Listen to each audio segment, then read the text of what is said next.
Good afternoon guys! So nandito tayo ngayon sa Barangay Dao, Bailen, Cavite.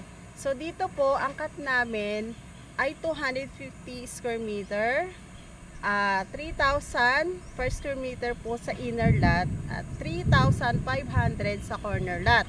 So 20% lang yung idadaw nyo, pwede nyo na magamit yung lote. Yung 80% na remaining balance is 3 years to pay, 0 interest at free na po yung title.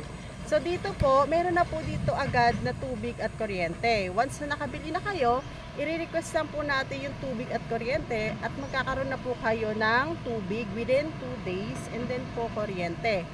So ito pong property na to ay 2 hectares and then expandable po kami hanggang 3 hectares pa. And then yung main road namin from right of way, 10 meters wide po yun. And then yung main road po dito pagpasok ay 8 meters wide. And then yung lahat po ng kalsada sa pagitan ng mga lote na to ay 6 meters wide yung laki. So malaki po yung ating kalsada. So ngayon papakita ko sa inyo yung kabuuan ng property na to. So itong portion na to nakikita nyo, yan, may punong manggang malaki. Tapos itong portion na to, puro tanim niya is mahogany. Yan o, kasi puno ng mga ng nyug. So yung puno ng nyug na medyo matagal na siya, kaya matataas na siya.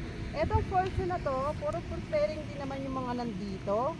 So ang mga nakatanim po dito ay sampalok, puno ng mangga, puno ng nyug, mahogany, meron din po ditong avocado. Santol. Depende sa lote na mapipili nyo.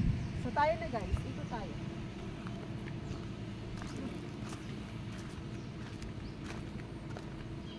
So ito po corner lot tong portion na to guys. Yung nakikita nyo po, may mga muhon na. Kaya pag nakapag 20% down payment na kayo, ma-occupied na po ninyo yung property na yan. Ayan po, nakikita nyo. Ito portion na to, yan, dyan. Ito ay flat. So itong portion naman dito, ito yung may konting slope. Yan, yung mga gustong yung mga naghahanap ng slope siya. So ito may portion tayo na slope dito.